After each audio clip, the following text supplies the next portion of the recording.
Bendito sea tu santo y divino nombre. Los invito a tomar sus asientos. Damos gracias a Dios por el tiempo que nos permite disfrutar en su presencia. Va a haber un momento en donde vamos a permanecer por los siglos de los siglos, por toda la eternidad en su presencia, pero mientras estamos aquí en esta tierra, vemos por sombra, o sea que en parte a veces podemos participar un poquito, podemos sentir, a veces no sentimos, pero no es por vista, sino es por fe.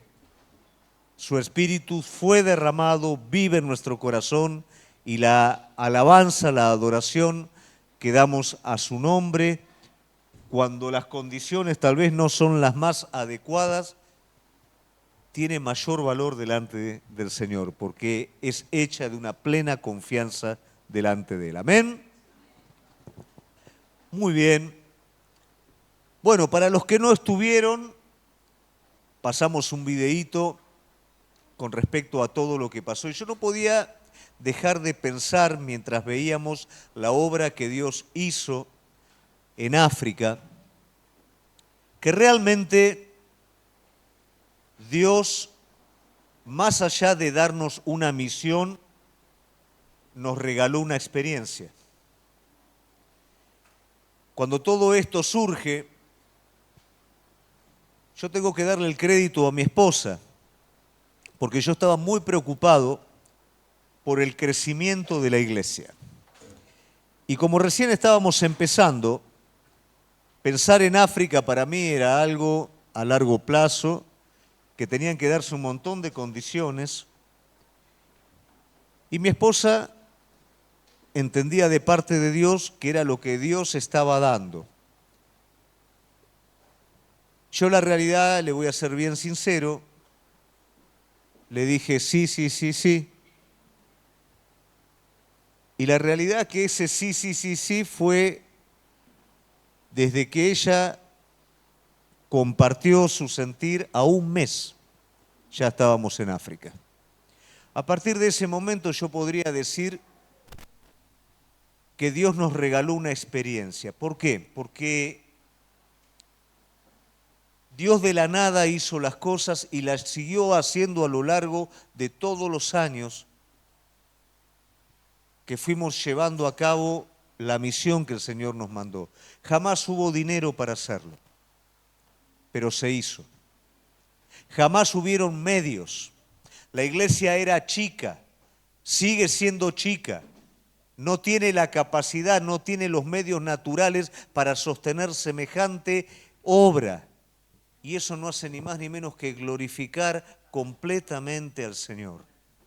Porque Dios dijo, lo voy a hacer con esta parte de mi cuerpo, lo voy a hacer en este lugar, porque lo voy a hacer de manera que yo pueda glorificarme. De manera que cuando podamos estar viendo eso, nadie pueda decir, esto se hizo por brazo del hombre, sino se hizo por soberanía, poder y misericordia divina. Digo que es una experiencia porque a mí como persona me ayudó a verlo a él desde un lugar tan diferente. Desde un lugar más allá de mi razonamiento, de mi lógica, ver que cuando yo llegaba a un límite recién él empezaba. Ver que cuando yo consideraba que las cosas no podían seguir adelante, él me hacía avanzar, nos hacía avanzar en el mar, nos hacía avanzar en el desierto, en donde no había camino y él construía ese camino. Se convirtió en una experiencia para mi familia, porque mis hijos de muy chiquitos vieron cómo Dios era capaz de proveer y de hacer algo imposible, y eso quedó impregnado en la vida de ellos. Por eso también, papá, mamá, no claudiques en la fe, no aflojes en la fe. En cada altar familiar mostrale, por medio de tu experiencia personal, a tus hijos que Dios es real. Que tu fidelidad contagie la vida de ellos, porque eso es lo que ellos van a guardar en su corazón de ahí en adelante. La iglesia misma creció en virtud a este regalo, a esta experiencia. Y recién ahora, prácticamente cuando ya casi todo está armado, es recién ahora cuando la iglesia está apoyando de una manera significativa. Antes no lo podía hacer, no había. Pero el Señor utilizó personas que ni siquiera creían en Él para hacerlo. Dios utilizó personas que ni siquiera pertenecían tal vez a nuestra creencia y lo hizo. Porque esta experiencia nos regala algo grande, iglesia. Cuando Dios habla, no importa lo que tus ojos ven. Cuando Dios te da una palabra, la responsabilidad de Él es cumplirla, pero la tuya es mantenerte firme y confiar. Nunca hubo dinero. Y el Señor nos proveía a veces, días antes del viaje.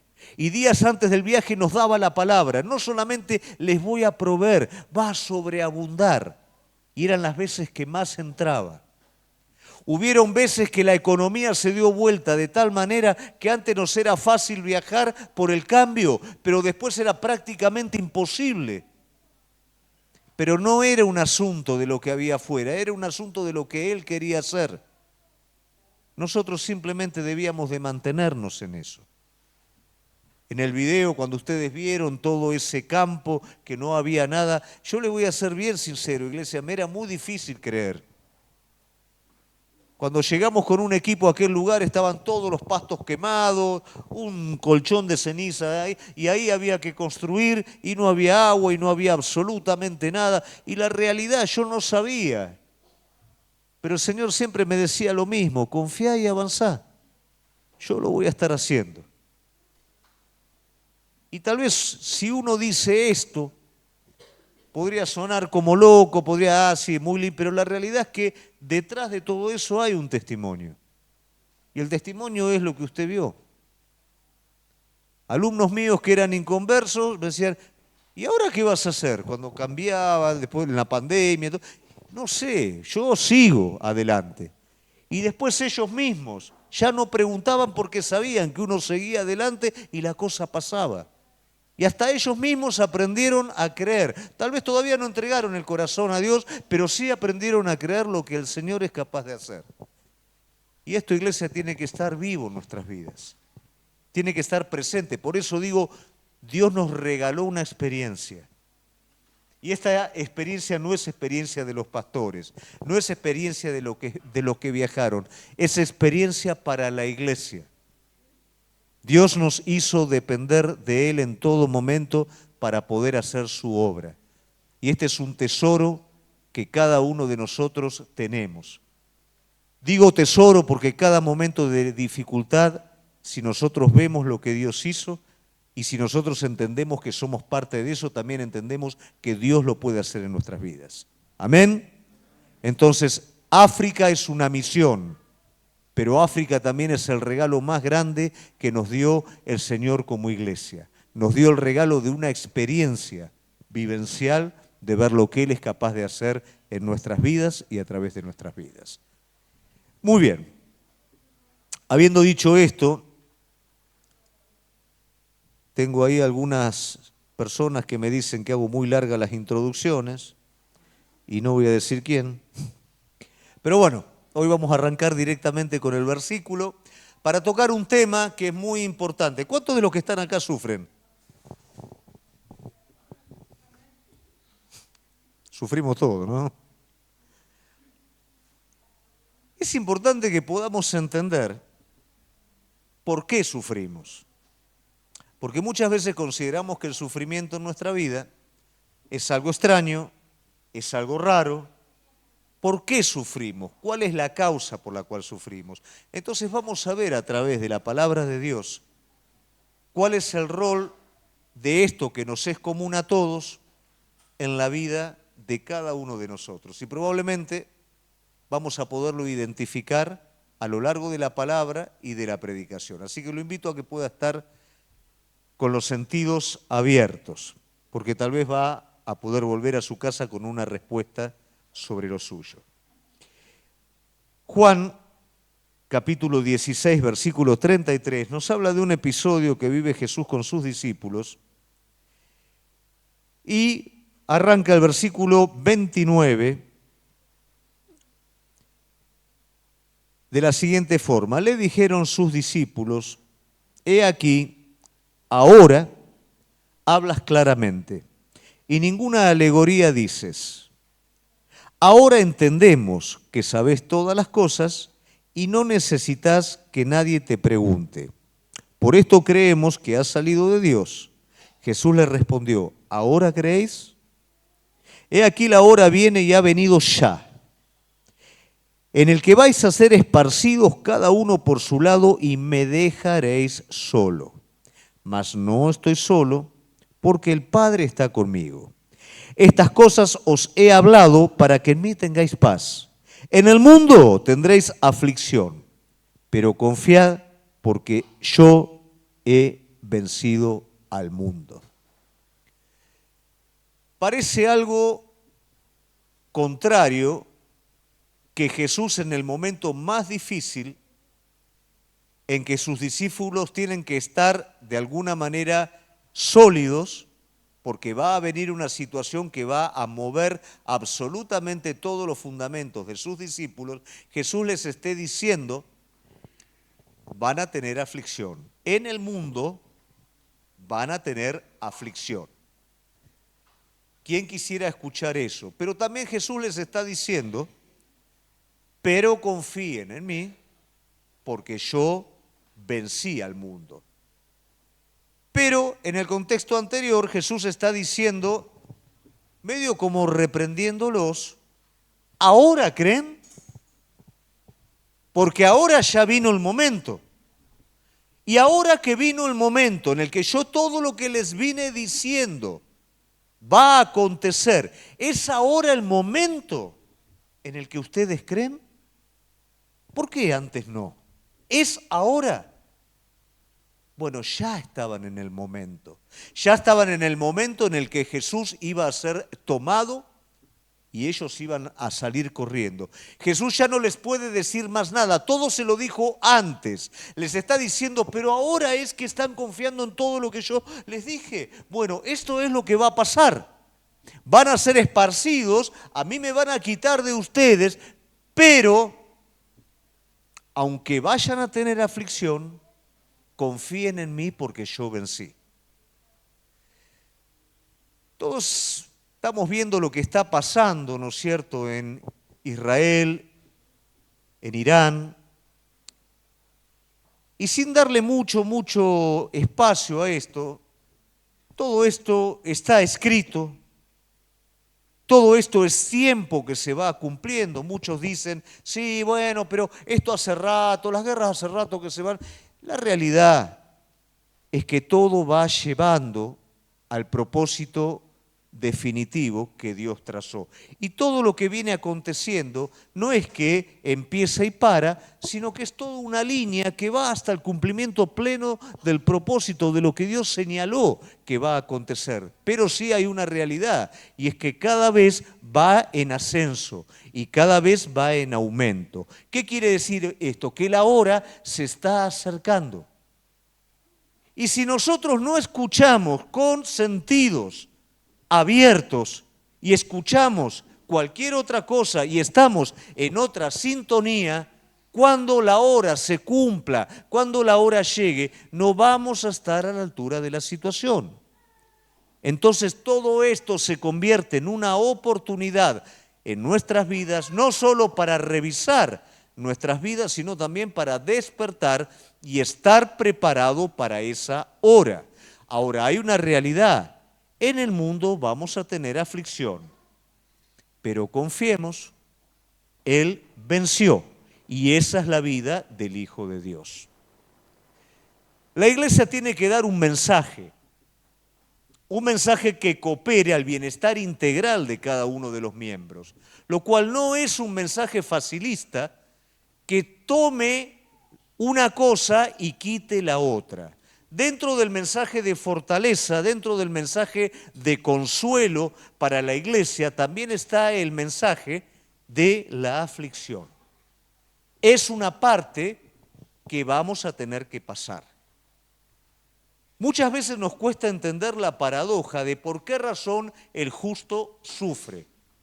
Esto lo vamos a tener en el Antiguo Testamento, esto lo vamos a ver en la vida de Job, de Jeremías, de David, pero vamos a ver que finalmente el sufrimiento del justo es a razón del camino de justicia, del plan divino, pero también ese sufrimiento trae consigo un propósito de crecimiento, un propósito de renovación en nuestras vidas.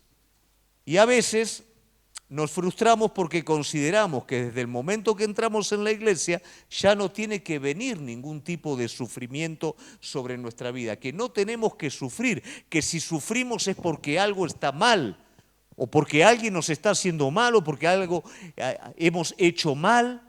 Entonces, ¿cómo puede ser que si soy justo, sufro? Bueno, sufrir por la justicia está dentro de las bienaventuranzas del Sermón del Monte. ¿Por qué? Porque de alguna manera, en un mundo que está completamente paralelo a Dios, es algo lógico que la consecuencia sea que el justo, por su fe, no solamente va a vivir, sino que en muchas ocasiones también va a tener sufrimientos. No todos los sufrimientos son como justos, hay otros que son consecuencias o bien de terceros o bien de problemas personales, pero el justo va a tener que atravesar también por este camino. Y esto es importante que nosotros lo tengamos en cuenta, porque de lo contrario va a costar mucho consolidar nuestro carácter espiritual. El día jueves hemos hablado justamente de la importancia de nuestro carácter espiritual para estar a la altura de las situaciones. No solamente lo que estamos viendo por las redes que está pasando, sino también para la situación cotidiana que a cada uno de nosotros nos toca vivir. Crecer espiritualmente no es una opción, es una necesidad. Si yo no desarrollo un carácter espiritual, no voy a estar sólido frente a las tentaciones del enemigo, a los ataques del enemigo, aunque crea que sí, no lo voy a estar. Y Dios, como un Padre bueno, se encarga de formar la vida de cada uno de nosotros, como cualquier padre natural lo hace con sus hijos, para que esté a la altura de los desafíos de la vida. Y por otro lado también, la palabra de Dios nos habla que gran parte de nuestro andar tiene que ver con identificarnos con los sufrimientos de Cristo. ¿Qué quiere decir esto? La iglesia completa, de alguna forma, los sufrimientos de Cristo por su iglesia. ¿Por qué sufre Cristo? A veces estamos tan acostumbrados a escuchar la doctrina, el evangelio presentado de la manera en la que todos los conocemos, que nos cuesta entender el verdadero sentido. Pensaba un poquito, y yo quiero que usted se imagine lo siguiente, para poder entender los sufrimientos de Cristo y de qué manera nosotros también los compartimos con Él.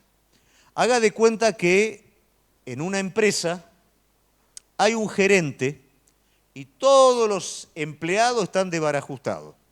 Nadie hace lo que tiene que hacer, cada uno está buscando salirse con la suya, hacer lo suyo. ¿Qué haría usted como jefe?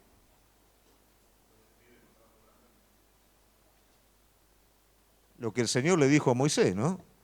¿Querés que limpie todo este pueblo y ponemos un pueblo nuevo? Pero por la naturaleza de Moisés, ¿qué dice? No, pará, vamos a... ¿Qué dice Jesús por su naturaleza?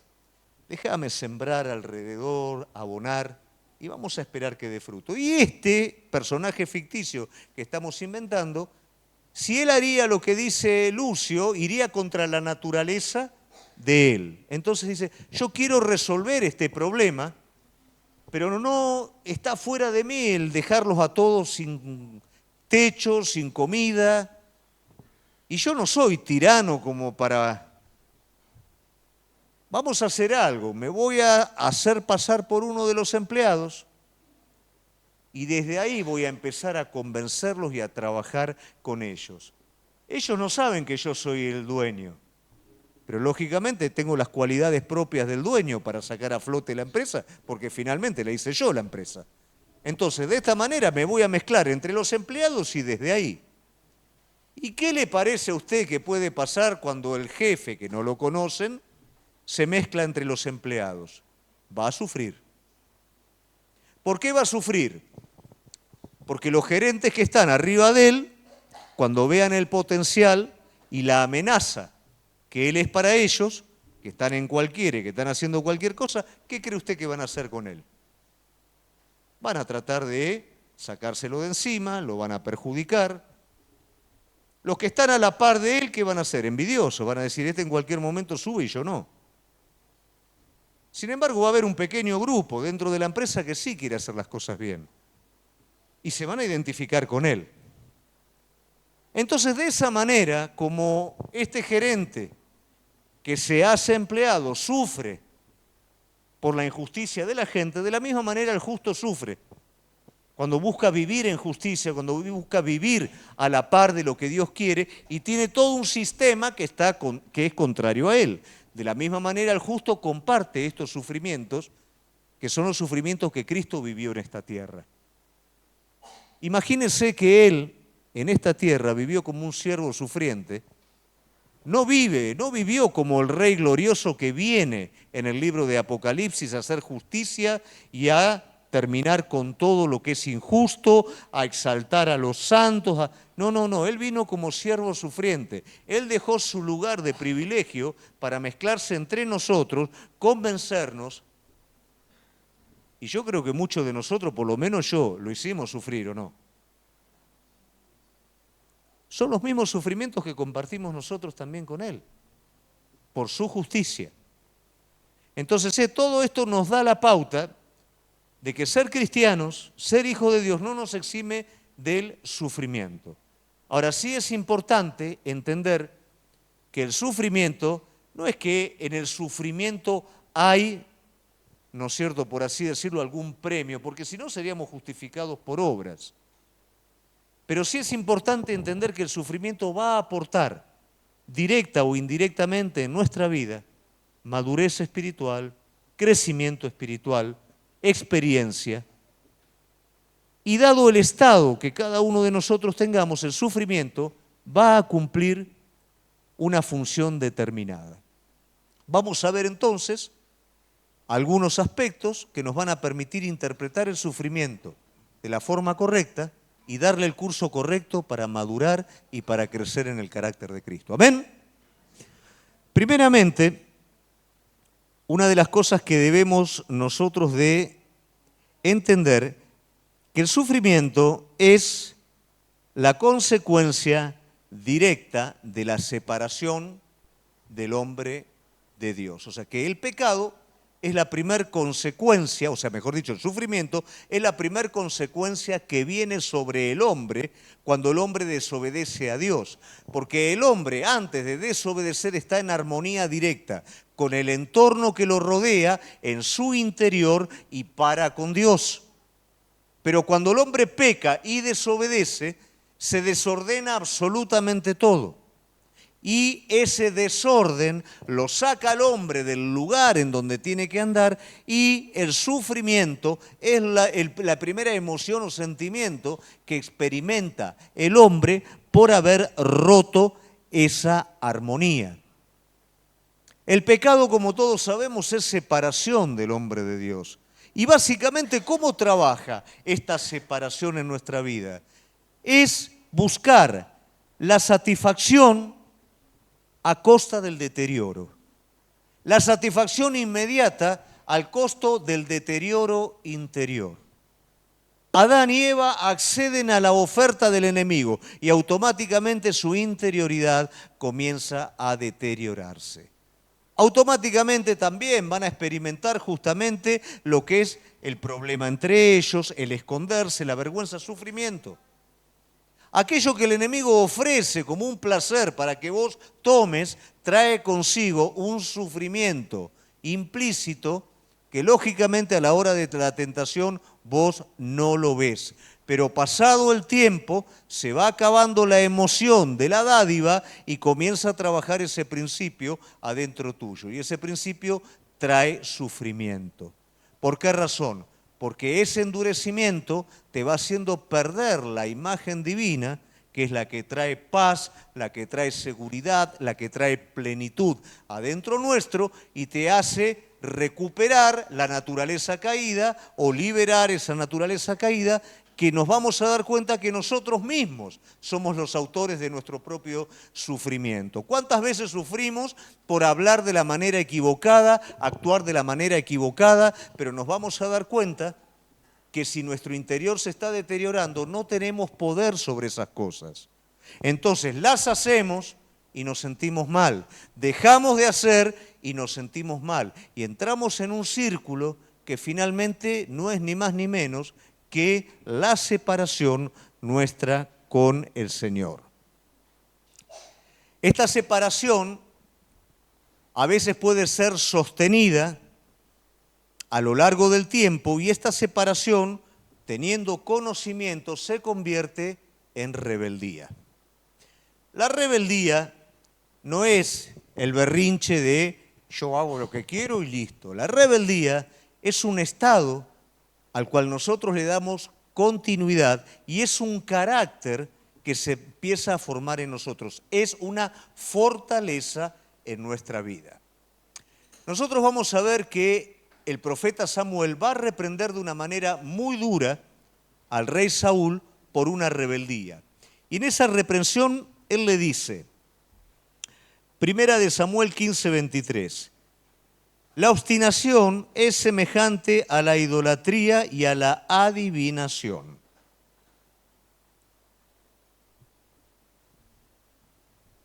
No estuvo muy lejos el profeta Samuel en describir exactamente lo que Saúl iba a estar haciendo. Esa obstinación de hacer su propia voluntad antes de lo que Dios le había mandado, lo iba a llevar a Saúl a ser idólatra, levantándose un monumento hacia sí mismo, y lo iba a llevar también a la adivinación. Él había hecho que no quedara ninguna bruja, ninguna adivina, por su celo supuestamente hacia el Señor, pero al haberse separado de Dios, al no tener contacto con Dios, al que Dios no le esté hablando nada, va a acudir a la adivinación. ¿Para qué? Para él de esa manera poder tener un contacto con Dios. Samuel está diciendo, lo que vos generás en tu corazón es igual a la idolatría, igual a la adivinación. Esto es exactamente lo mismo en nuestra vida. ¿Qué quiere decir? ¿Que usted va a ir a una mujer que tira las cartas y va a levantar una estatua en el parque suyo? No. Pero sí, la obstinación me va a llevar a colocar un sustituto en mi vida. Un sustituto a quien honrar, un sustituto al quien acudir. Ya no acudo a la voz de Dios, acudo a otra voz. Ya no me inclino delante de Él, me inclino delante de otro Señor. ¿Por qué? Porque la obstinación lo saca a Dios de su lugar y pone el yo en primer lugar. Entonces, lo mismo que Samuel le está diciendo a Saúl es lo que Saúl materializó, hizo. Lo mismo ocurre en nuestra vida cuando nos obstinamos. Cuando nos obstinamos en algo, buscamos un sustituto para Dios en nuestro corazón. Muy bien. El sufrimiento también viene por causa de la corrección. Es por causa del pecado, pero también viene por causa de la corrección. Ahora, ¿por qué sufrimos cuando somos corregidos? Básicamente, ¿sabés por qué sufrimos? Porque es tocado nuestro orgullo. Es tocado nuestro yo equivocado. Entonces, ¿qué hace nuestro orgullo? Nuestro orgullo se representa de una manera equivocada y cuando viene la corrección, ¿qué pasa? Está tocando el pilar que me representa. Entonces yo creo que tengo que ser de esta manera, de esta forma, tengo que hablar de esta manera, hacer las cosas de esta manera, y viene la corrección. ¿Y qué me está tocando? Me está tocando aquello en lo cual yo confiaba, aquello que yo creía que tenía que hacer de esta manera y aquello por lo cual otros me conocen también. Entonces la corrección viene a desarmar ese error y a levantar lo que es correcto. ¿Y por qué sufro si esto es bueno? Y porque el yo no le gusta ser corregido. El yo prefiere a veces caminar equivocado, irrespetado, y no, a través de la humildad, aceptar la corrección de lo verdadero. Este caso nosotros lo vamos a ver en el caso del reo que es crucificado al lado, ¿no es cierto?, del que acepta al Señor.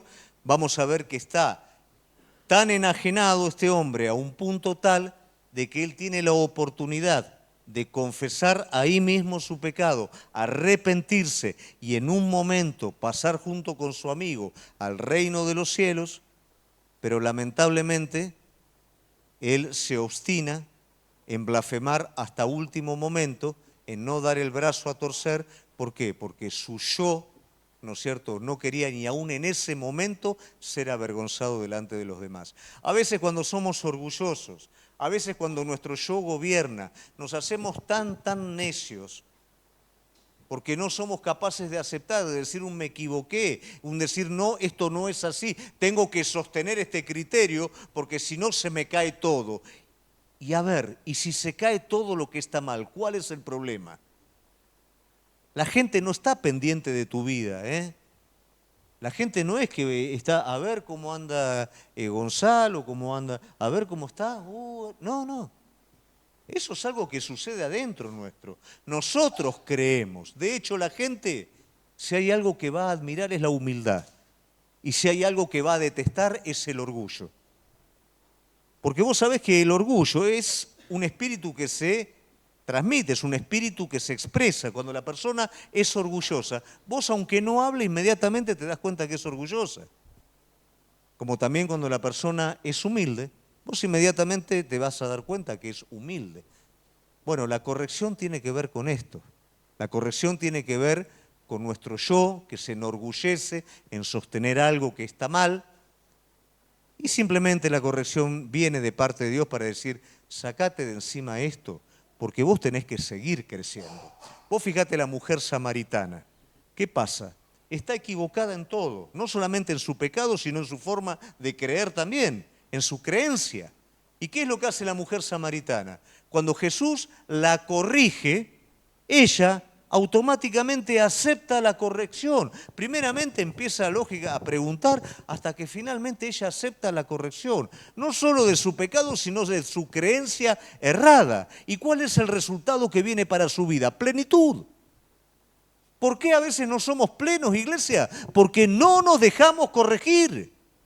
Y cuando viene el Espíritu Santo a corregir nuestras vidas, cerramos las puertas.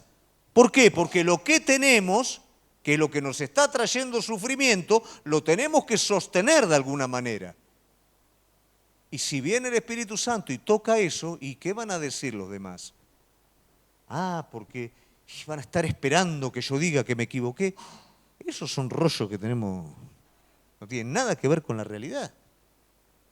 La mujer samaritana no le importó que fuera judío, no le importó ir al pueblo de nuevo. Si estoy equivocada, estoy equivocada. Y si estaba adorando de la manera equivocada, estoy adorando de la manera equivocada y me equivoqué antes y es cierto. Y lo único que quiero es que en mi interior hayan ríos de agua viva.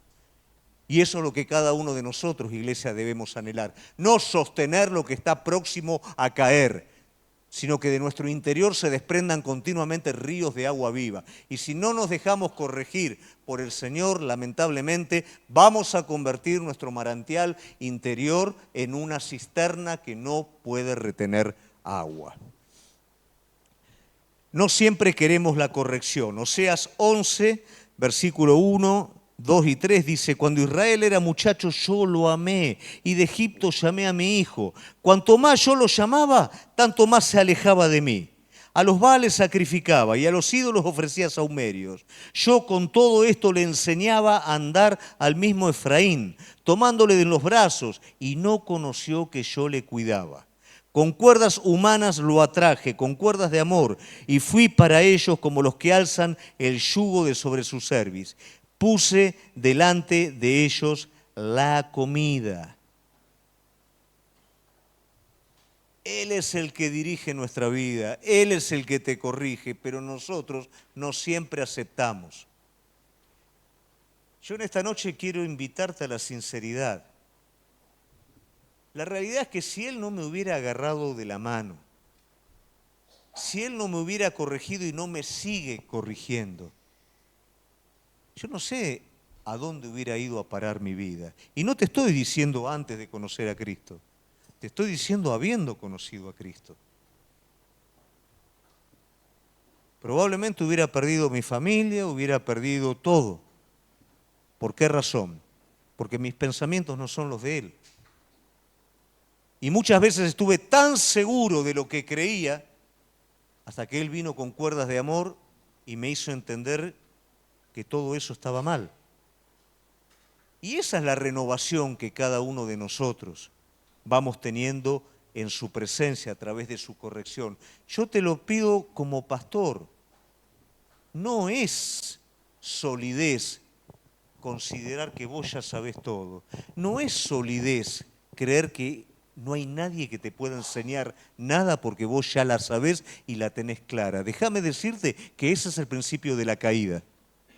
Déjame decirte que ese es el principio del no retorno.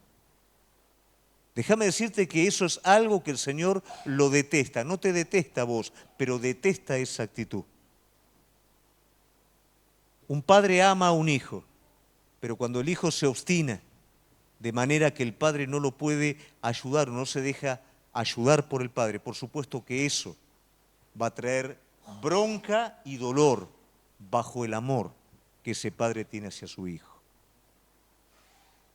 Salmo 94, versículos 12, 13 y 14. Bienaventurado el hombre a quien tú, Jehová, corriges, y en tu ley lo instruyes, para hacerle descansar. Escucha esto me retocó. Para hacerle descansar en el día de su aflicción. La aflicción no está en la corrección de Dios. La corrección de Dios lo que va a permitir que en el día de tu aflicción vos encuentres descanso. La solución no está que Dios no deje el día de tu aflicción, sino que cuando el día de tu aflicción venga, vos fuiste corregido y vos vas a hallar en ese día descanso. ¿Por qué? Porque vos adentro vas a estar bien. Si vos no estás bien adentro, cuando viene el día de la aflicción, vas a desesperarte, vas a perderte, vas a enloquecerte, a ansiarte. Pero si vos fuiste corregido por Él en el día de la aflicción, vos te vas a mantener. Los días de aflicción van a venir sobre la vida de cada uno de nosotros. Yo te hablaba al principio de lo que nos tocó vivir en África. Siempre ha sido aflicción. Cada vez que llegaban los momentos, cada vez que había que tomar decisiones, siempre hubo aflicción de por medio. Pero juntamente con esa aflicción hubo descanso. Vos imaginate hoy, nace nuestro nieto. Ya tenemos el otro nietito que nació hace poquito. Tenemos que ir. En medio de todo eso hay descanso. ¿Por qué? Porque continuamente hay corrección en nuestra vida y lo aceptamos. El descanso no es la ausencia de problemas. El descanso es la seguridad interior de que vos estás en el centro de la perfecta y divina voluntad de Él. Amén. El sufrimiento complementa la prueba. Cuando nosotros compramos algo, ¿qué es lo primero que hacemos?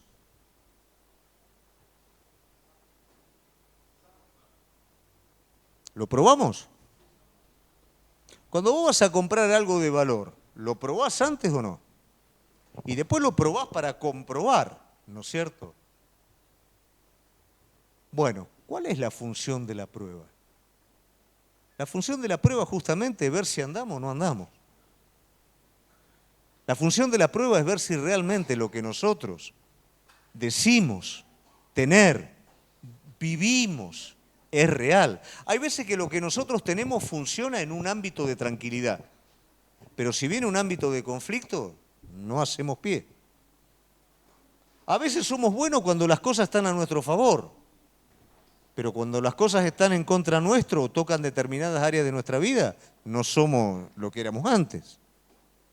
Entonces, ¿qué pasa? Hay situaciones que realmente nos prueban, y nos prueban ¿para qué? Para que realmente nosotros podamos entender que hay muchas cosas en las que no estamos a la altura de. Y Dios quiere trabajar en nuestra vida.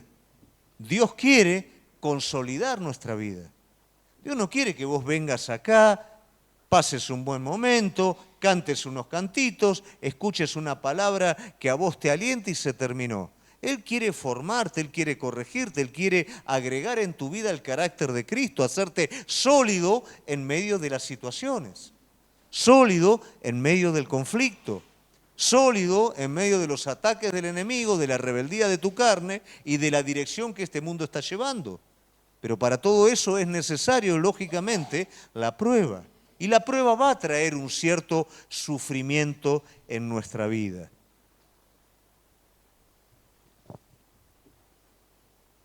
La prueba consolida un estado permanente en nosotros. ¿Te pasa que a veces estás arriba y a veces estás abajo? ¿Te pasa que a veces querés ir a África y otras veces no querés salir de tu casa? ¿Qué hace la prueba? La prueba nos consolida. ¿Por qué? Porque una vida fluctuante no construye nunca absolutamente nada. Una vida fluctuante adora a Dios como el pueblo de Israel cuando Dios hacía un milagro. Eso no era fe, porque lo aplaudía después que había hecho el milagro. Antes del milagro lo criticaba y se quería volver a Egipto. Y en el momento de la dificultad se vuelve en contra. Entonces, una vida así no es una vida de victoria, es una vida que depende de la situación y de las emociones positivas.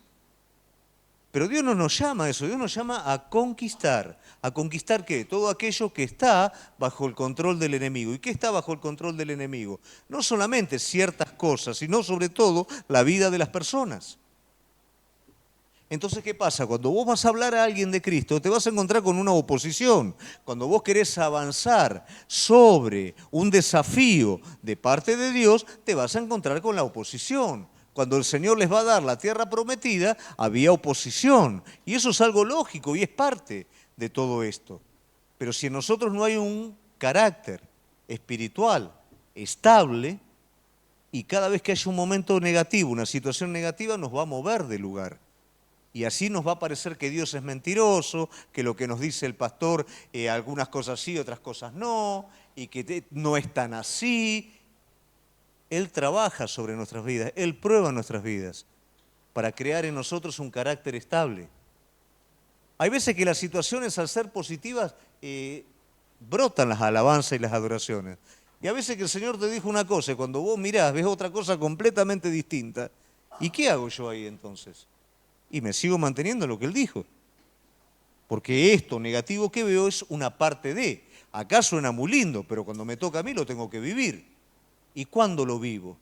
Cuando yo he sido probado y mi carácter ha sido consolidado. También es para crecer y fortalecernos en la verdad. Jesús en un momento va a cruzar con sus discípulos y sus discípulos hay algo para lo que no están muy preparados y es para enfrentarse con los fariseos, ¿no es cierto? Y con todo la cúpula religiosa. Mientras caminaban con Jesús no había problema. ¿Por qué razón? Porque Jesús iba, se sentaba en una roca, les enseñaba a todos, Jesús los guardaba. Pero ahora cuando van a ir a Jerusalén, se van a encontrar con que los fariseos van a desafiar de lleno todo. ¿Y qué es lo que van a ver los discípulos? Los van a ver a ellos vestidos con trajes, ¿no es cierto?, con lindo todo, ¿no? Que parece santo, que parece... Y ellos van a estar con las túnicas, Jesús también con toda la túnica transpirada. Y Él es el Mesías. Y nosotros somos los que vamos a heredar el reino. Y van a ver el templo y el oro del templo y todo el sistema y lo que ellos dicen con palabras rebuscadas. Entonces Jesús les está diciendo, cuidado con esta levadura. Cuidado con esto porque esto no tiene nada que ver con la verdad. Y nuestra naturaleza es propensa a asimilar la levadura contraria a la verdad. La verdad, ¿por qué no es espectacular? La verdad, ¿por qué no es llamativa? ¿Por qué no hace propaganda, no hace marketing, no hace nada? ¿Sabes por qué? Porque es verdad. La verdad simplemente ha de estar. Y quien pasa se da cuenta que eso es verdad y que eso es verdadero. No necesita accesorios. El engaño necesita accesorios para convencer, la verdad no. Y a veces nosotros somos seducidos por los accesorios, por lo espectacular, por el marketing, por un montón de cosas que no tienen nada que ver con la verdad. Y esto es lo que les está advirtiendo Jesús. Ustedes ahora van a ser probados con fuegos artificiales, con estímulos de los 24 costados. Sean fieles a la verdad. ¿Cuándo nosotros alcanzamos este punto? Cuando somos probados. Muchas veces nos vamos a ir atrás de alguna cañita voladora, algún fueguito artificial, ¿no? Nos vamos a distraer un poquitito, pero después nos vamos a dar cuenta, no, esto no llega a ningún lado, es esto. Y acá es donde yo me voy a afirmar, pero me afirmo luego de la prueba. Es necesario que acontezca. Lógico que va a traer sufrimiento, pero ese sufrimiento es un sufrimiento positivo, que va a consolidar mi carácter espiritual. Y nos hace testigos fieles. Hechos 5, 28, 29 dice, no os mandamos estrictamente que no enseñasen en ese nombre, y ahora habéis llenado a Jerusalén de vuestra doctrina, queréis echar sobre nosotros la sangre de ese hombre. Respondiendo Pedro y los apóstoles dijeron, es necesario obedecer a Dios antes que a los hombres. 40 al 42, y convinieron con él, y llamando a los apóstoles, después de azotarlos, les intimaron que no hablasen en el nombre de Jesús y los pusieron en libertad. Y ellos salieron de la presencia del concilio gozosos de haber sido tenidos por dignos de padecer afrenta por causa de su nombre. Y todos los días en el templo y por las casas no cesaban de enseñar y predicar a Jesucristo. Mirá qué prueba. ¿Te acordás de ellos? Ellos eran los que no estaban preparados para la hora que iban a estar viviendo. Pero luego, pasado el tiempo, ellos de esa prueba que tuvieron, que hicieron agua, aprendieron. Y ahora ellos están siendo enfrentados a estos que tenían la levadura, ¿no es cierto? Y ellos ahora ya a partir de la prueba, alcanzaron consolidar su vida interior, su vida en Cristo. Por más que ustedes nos azoten, por más que ustedes nos cuarten o nos prohíban, nosotros vamos a obedecer a Dios antes que al hombre.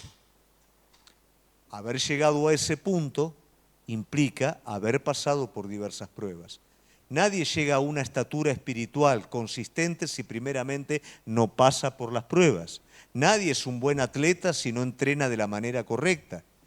Y eso es una realidad en nuestras vidas. Entonces, si nosotros a la hora de la prueba nos volvemos atrás, no vamos a estar consolidando nada en nuestra vida. Pero si a la hora de la prueba nosotros la aceptamos con gozo, como ellos la aceptaron, gozo no es alegría natural. Gozo es plenitud interior de saber que el momento difícil viene de parte de Dios para un propósito definido. De esta manera ellos lo aceptan, entonces se sienten gozosos de que sufren afrenta por Cristo. ¿Y qué es lo que permite? Que ellos sean un testimonio imparable en todos lados. ¿Por qué a veces nuestra vida no tiene eso que nosotros decimos, pero ¿por qué hablo y no llega? ¿Por qué le digo a otros? Porque nos está faltando nafta, nos está faltando todo el resto. Pero cuando nosotros somos probados por el Señor, pasamos la prueba, algo queda dentro de nosotros, algo nuevo va quedando, y a la hora de poder hablar y dar el mensaje, eso que ya es propiedad de cada uno de nosotros, eso se transmite a la vida de la persona y eso se convierte en un testimonio vivo. Amén. Y finalmente el sufrimiento es el que nos da conciencia. ¿Qué es la conciencia? No hablo de la conciencia del bien y el mal, sino la conciencia de entender quiénes somos y dónde estamos parados. Muchas veces, ¿no te ha pasado que le has dicho a personas o personas te dijeron a vos, ¿cuándo vas a llamar las cosas por su nombre?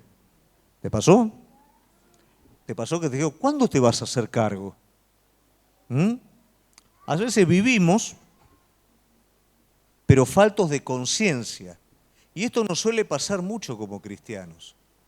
No vivimos en la conciencia plena de lo que Jesucristo es, de lo que su reino es, de lo que la eternidad es, de lo que la venida de Él es.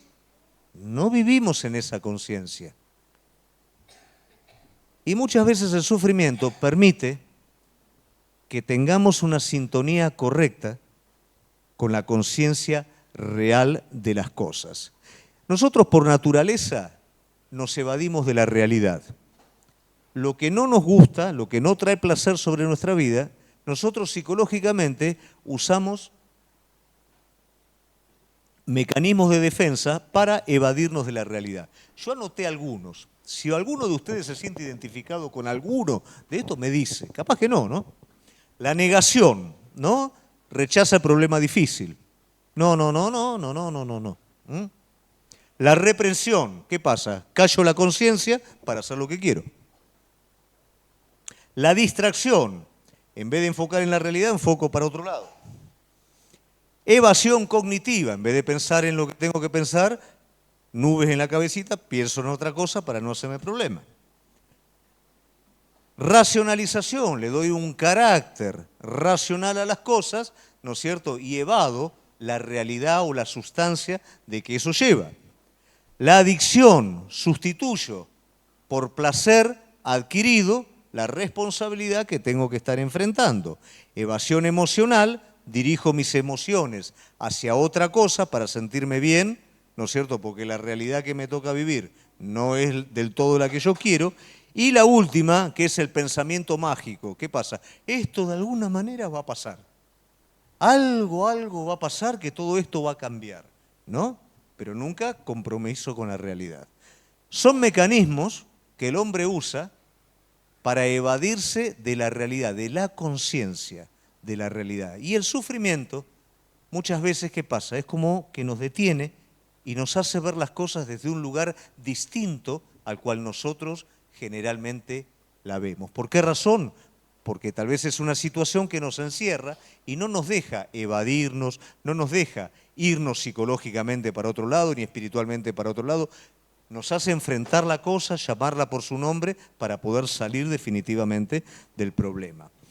Pablo redefine, ¿no es cierto?, el sufrimiento que a él le toca vivir, porque a él le toca vivir un problema interior y un gran problema del cual menciona la palabra de Dios afuera. El problema interior es el aguijón en la carne. Entonces probablemente cuando nosotros tenemos algo adentro nuestro, ¿no?, que no nos ayuda en el plan de Dios, no nos ayuda a avanzar en lo que queremos, y nos ponemos medio, ¿no?, como...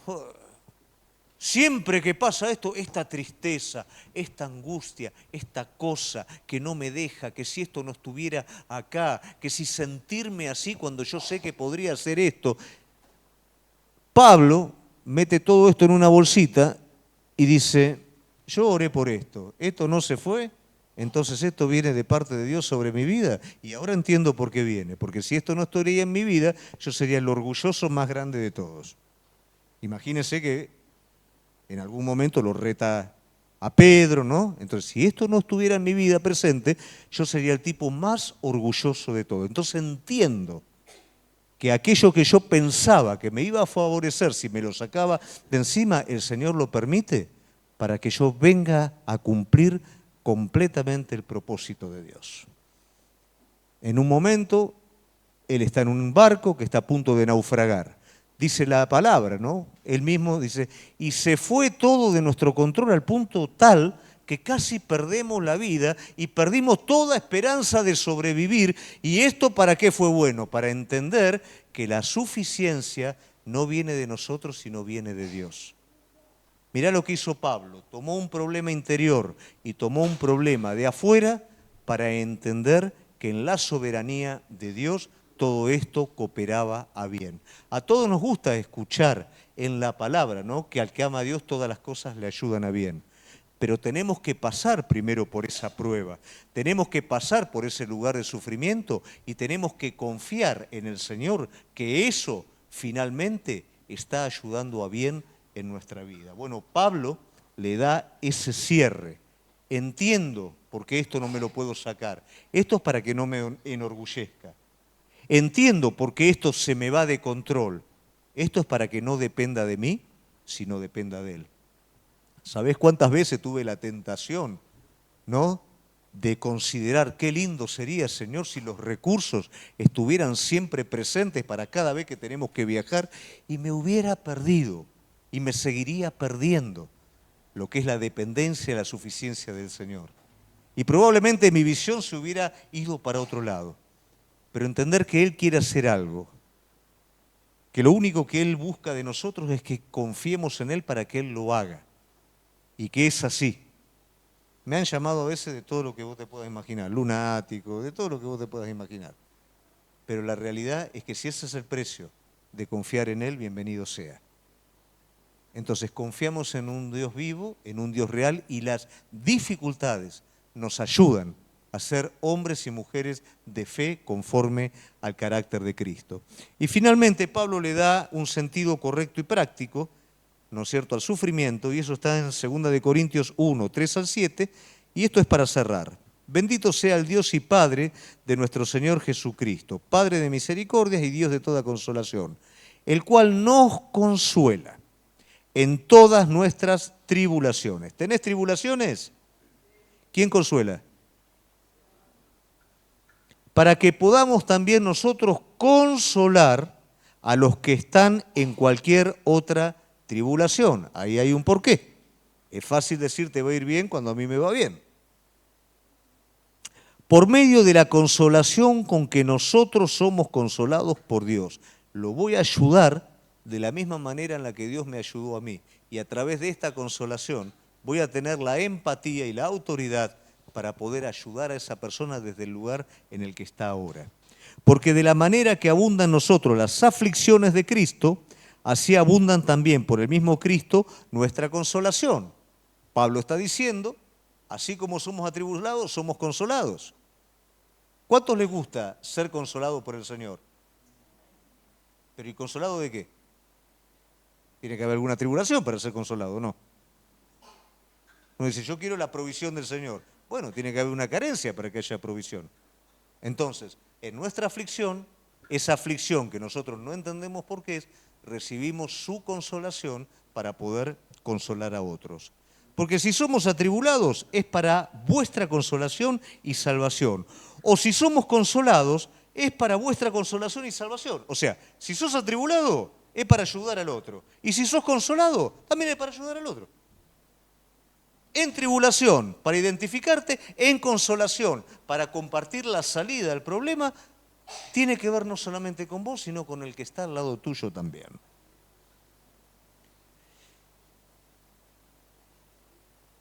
Nuestra esperanza respecto de vosotros es firme, pues sabemos que así como sois compañeros en las aflicciones, también lo sois en la consolación.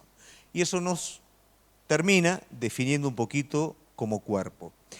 Lo que vos te toca vivir no es solamente para vos solo. No es que yo solamente estoy así, cuando yo salga de esto, bueno, voy a poder ayudar a los otros, sino que en el proceso en el que vos estás, mientras vos vas avanzando, mientras vos vas recibiendo la consolación, vos vas ministrando la vida de otras personas, vos vas ayudando a otras personas. Es difícil cuando vos ayudás a otro y vos estás en el pedestal, ¿no? Y el otro está en el cuarto subsuelo. Entonces, dale, vos tenés que darle con todo adelante. Bueno, pero ¿y vos cómo estás en esta situación? No, yo estoy bien. Y bueno, yo estoy ahí abajo, ¿no? Pero qué distinto que es cuando vos también estás ahí abajo. Y desde ahí abajo vos decís, dale, que el Señor está. Dale, que hoy el Señor me habló. Pero ¿y vos en qué? Estoy en lo mismo que estás viviendo vos, tal vez peor. Pero entiendo en quién creí. Entiendo que de la manera en la que estoy siendo consolado, no solamente lo voy a compartir con vos, sino lo vamos a compartir con otros también. Y ahí tenemos el propósito de Él. Entonces, volviendo de nuevo al principio, ¿por qué sufrimos, iglesia? Y bueno, a veces sufrimos lamentablemente por consecuencia de nuestro pecado, de nuestro error, por consecuencia de desalinearnos con el Señor.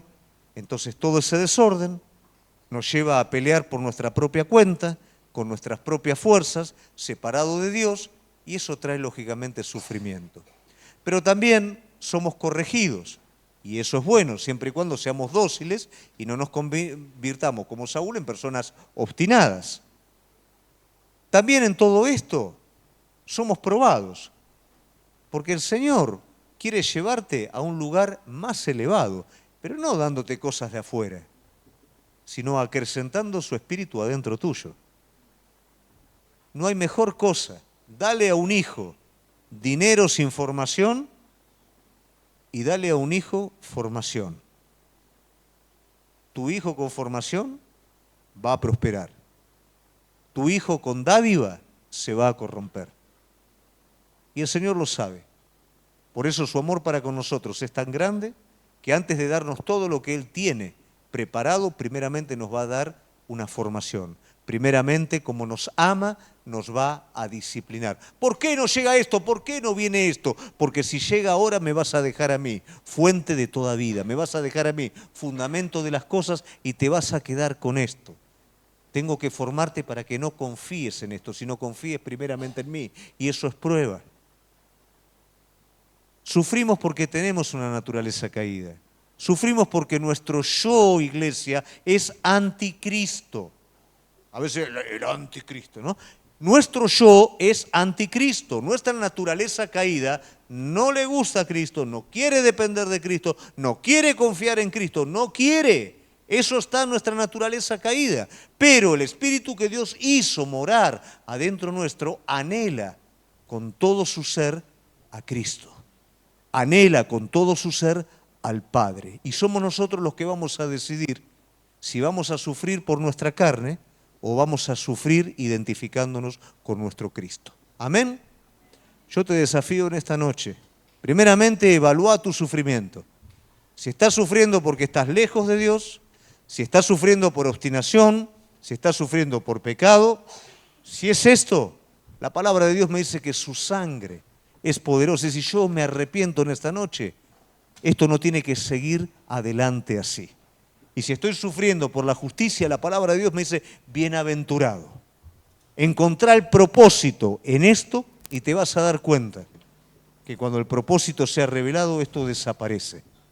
Y vos ya no vas a ser el mismo. Vas a haber crecido a estatura de Cristo. Vamos a cerrar nuestros ojos, iglesia. Vamos a ponernos de pie.